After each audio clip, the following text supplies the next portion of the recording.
Am I going to die? The kid asked me as he was being rolled into the operating theatre. It was a question I had heard 1,000 times before, but answering it truthfully hadn't become any easier, even after years at the hospital.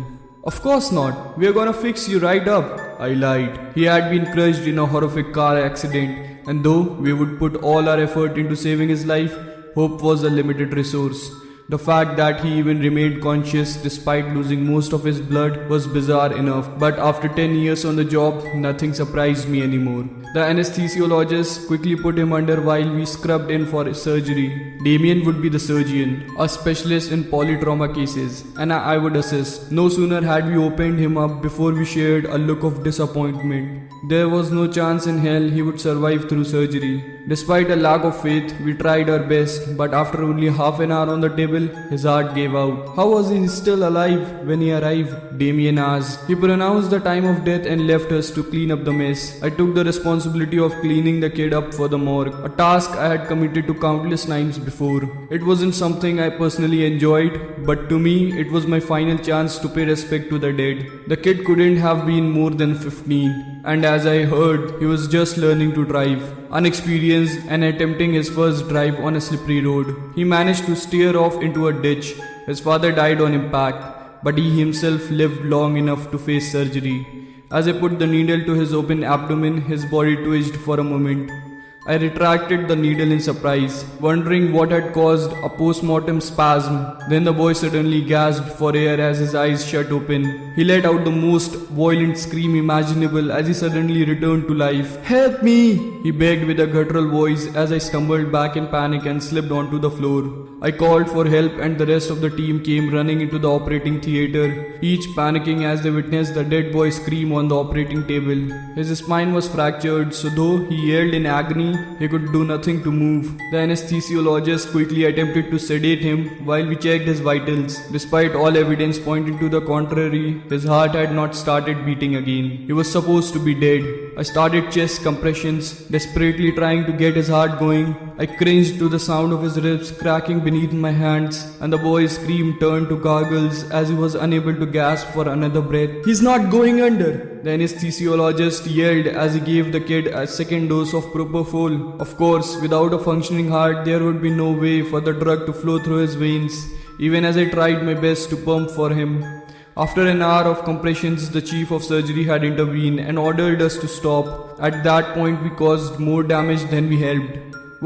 What's happening to me? The kid stuttered, still conscious. None of us responded. We couldn't find any words to describe the horrific sight before us. Most of the staff had left due to the sight. We had faced many challenges in our career, but nothing quite like this. "What's your name?" I asked, despite already having seen it in the file. I just wanted him to focus. "Brian Dawson," he responded. I took a deep breath, doing my best to keep my composure. "You were in an accident, Brian," I told him. His eyes darted frantically around the room as he started to realize where he was. He tried to lift his neck, but due to the spinal fracture, he was completely paralyzed. I can't move. I can't move," he cried. I walked closer, standing directly above him. "Brian, your heart isn't beating," I said. The chief of surgery, George, grabbed me by my shoulder and whispered into my ear, "We need to isolate the OR. Whatever is happening here is beyond us, and it could be contagious," George said. He rushed into the preparation room and picked up the phone. Through the glass door, I couldn't hear what he said, but I assumed he was calling security to shut down the ward. What about my father?" Brian asked, trying to hold back tears. I was taken aback by his question. I had just told him his heart was destroyed and that was essentially dead. Yet his first concern was regarding his father. "I'm sorry, Brian. He died on impact," he sobbed. "So what's going to happen to me? I'm going to die, aren't I?" he asked. I didn't know what to say. I had never been in any similar situation, so I just gave the only answer I thought might be of some comfort. "You're not alone. I'm staying here until the end." George had been quick to shut down the operating theatre, and the Center for Disease Control had long since been alerted to our situation. We had nothing to do but to wait and pray to any god that Brian wasn't contagious. I had already been exposed, so I examined Brian, checking for any chance of improving his situation. "Can you feel this?" I asked as I checked all his limbs. "Not a thing," he responded. But it hurts so much on the inside. Where exactly does it hurt? I asked. Everywhere. Please do something. He begged. I gave Brian a dose of fentanyl, but without a heartbeat to move the drug around, I had little hope it would take any effect at all.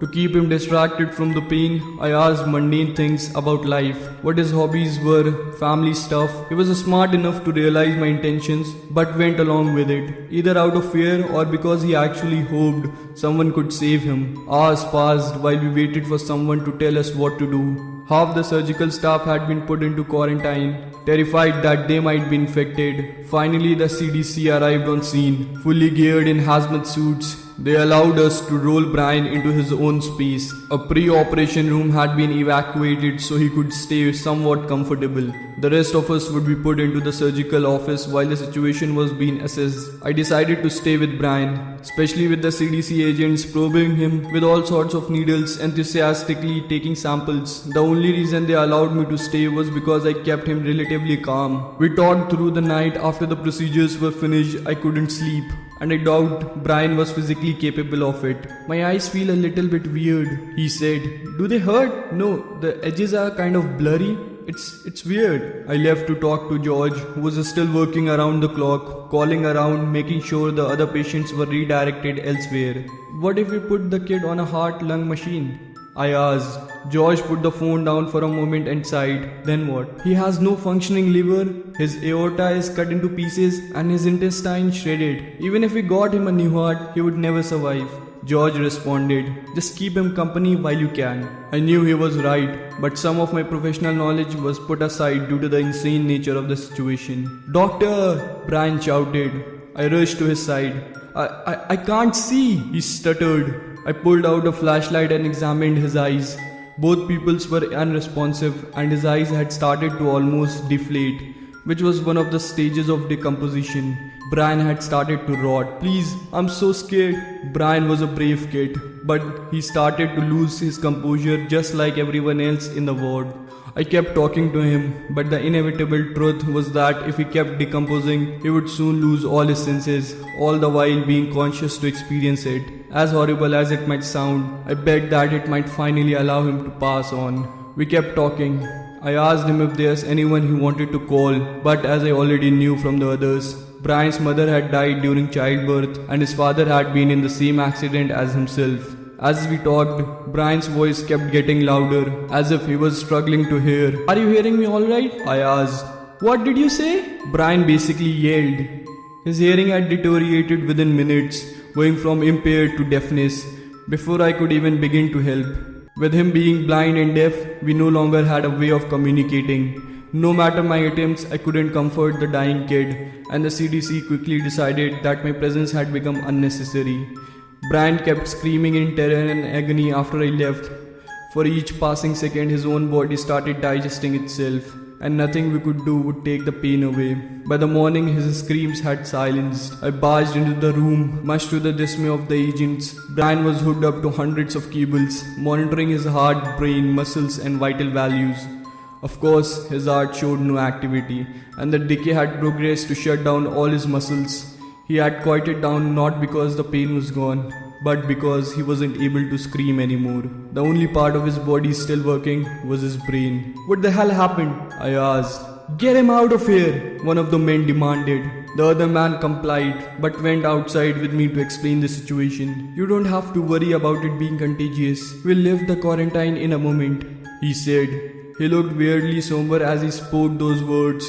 What about Brian? What will happen to him? He is still conscious, but he has no respiratory function anymore, so we have no means of communicating. Blind, deaf, and dumb, he had to suffer in loneliness, unable to die. How long does he have to suffer? I asked. We'll know more when we move him to our specialized facility. The senior CDC agent demanded that his colleague kept quiet before they could tell me anything else. They left with Brian, covered him in an airtight capsule so no one would see the horrors that had just occurred within our surgical ward. As soon as the quarantine was lifted, I headed home to write up my letter of resignation. I had a well-connected contact within the CDC, but upon trying to get more information, he claimed no such case had even been presented to them, that no one had ever been admitted to their facility under the name of Brian Dawson. About a month later, a lawyer accompanied by a doctor showed up at my door with a bunch of documents, all regarding doctor-patient confidentiality. The lawyer looked tired, worked down to the bone, as if he had made many such trips before. He asked me to sign the documents and to never speak of this again, saying I would lose my medical license if I did. Not that it mattered to me, I'm done in that field for good. I was given an injection by the doctor. He told me that Brian's disease was not unfamiliar to them and that it was extremely contagious, but only upon death. He explained that half the population is infected with a disease that keeps the brain conscious for hours, even days following death. Brian's case was special in the sense that he actually retained some motor function and was able to speak to us. The injection was not a cure, it will only prevent me from spreading the disease. But once I die, I'll suffer a fate similar to Brian's. I just hope someone will stay with me when it happens.